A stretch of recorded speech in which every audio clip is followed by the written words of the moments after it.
வணக்கம், காஞ்சிகேசன் பேசுகிறேன். Happy Thursday, Saibaba டே. என்னம்மா இன்னைக்கு பிஸியாக இருக்கான்? ஹலோ, வணக்கங்க. எல்லாருக்கும் ஹாப்பி தேர்ஸ்டே. இன்னைக்கு சாய்ராமாவோட பிளெஸிங்ஸ் நம்ம எல்லாருக்கும் கிடைக்கணும்னு சொல்லிட்டு எல்லாருக்காகவும் நம்ம ப்ரேயர் பண்ணிக்கலாம். இன்னைக்கு பிறந்த நாள் கொண்டாடுற பிள்ளைங்களும் படிக்கிற பிள்ளைங்க அத்தனை பேரும் நல்ல மார்க் எடுத்து பாஸ் பண்ணணும்னு சொல்லிட்டோம். வேலைக்காக ட்ரை பண்ணுற அத்தனை பேருக்கும் நல்ல வேலை கிடைக்கணும்னு சொல்லிட்டு எல்லார் சார்பிலும் நம்ம ப்ரேயர் பண்ணிக்கலாம். எல்லாரும் ஆரோக்கியமாக இருக்கணுங்க. ஆரோக்கியத்துக்காகவும் நம்ம நல்லா ப்ரேயர் பண்ணிக்கலாம். மழை சேஃபாக போய் சேஃபாக வாங்க. வேலை தரவங்க வேலை கிடைக்கட்டும்.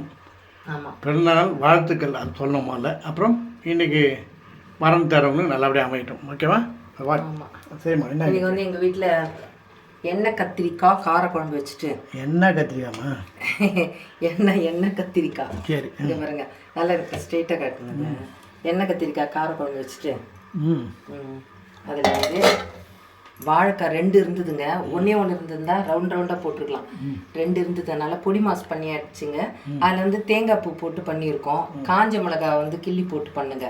மிளகாத்தூள் போடாதீங்க, அப்போ தான் ரொம்ப நல்லா இருக்குங்க அந்த பொடி மாஸ். நீங்களும் ட்ரை பண்ணி பாருங்கள். இதுக்கு அதுக்கும் ட்ரை பண்ணுறோம், அவ்வளோதான். செய்யத்தான் சமையல். இதுக்கு அது காம்பினேஷன் சூப்பராக இருக்கும். ஓகேவா? இந்த காம்பினேஷனில் ட்ரை பண்ணி பார்க்க சொல்கிறேன். அப்புறம் இன்னொன்று, நம்ம வந்து கம்ப்யூட்டரோட ஸ்பீடு எதுவும் இல்லைன்னு சொல்கிறோம். நம்ம மூளை தாங்க கம்ப்யூட்டரோட பயங்கர ஸ்பீடு. எப்படின்னா, இது ஒன்று ஞாபகம் வச்சுக்கும், இன்னொன்று அழிக்கவும் செய்யும்.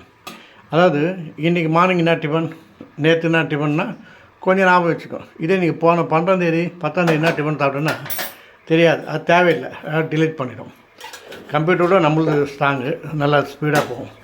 அதேமாதிரி இப்போது நீங்கள் ஒரு இடத்துல போயினே இருக்கிறீங்க வைங்களேன், உங்களை ஃப்ரெண்டை பார்க்குறீங்க. உடனே உங்கள் ஃப்ரெண்டுகிட்ட என்னாச்சு அது அப்படின்னு கேட்பீங்க. அவன் என்ன சொல்கிறான், இன்னும் முடிஞ்சா சொல்கிறேன் அப்படின்னா. இது ஏன்னா புரியுதா? யாருக்கும் புரியாது. அதாவது இவன் கேட்டது உன் பையனுக்கு என்ன கல்யாணம் ஆகிடுச்சா அப்படின்னு கேட்டது, ஏன்னா வரம் தேடிந்தேன்னு. அவன் வந்து இன்னும் கிடைக்கல, முடிஞ்சா சொல்கிறான். இதுதான் விஷயம். இது வந்து கம்ப்யூட்டருக்கும் தெரியாது. கம்ப்யூட்டர் வந்து அது லென்ஸ் போட்டு இது கூகுளில் தேடணும். இதெல்லாம் அப்படி இது ஈஸியாக முடியும்.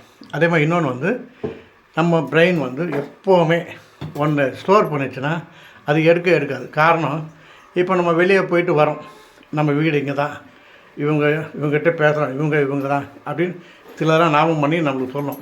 கம்ப்யூட்டர் மாதிரி முழிக்காது. அதனால் நம்ம பிரெயினோட கம்ப்யூட்டர் ஸ்பீடு கிடையாது. நம்ம சொல்ல தான் அது செய்யணும். ஓகேங்களா? இது ஒரு இடத்துல கேட்டேன், நல்லா இருந்தது. ஆனால் உங்களுக்கு ஷேர் பண்ணுறேன். ஓகேவா? மீண்டும் சந்திப்போம் நாளைக்கு. ஓகேங்களா? லைக் பண்ணுங்கள், ஷேர் பண்ணுங்கள், சப்ஸ்கிரைப் பண்ணுங்கள்.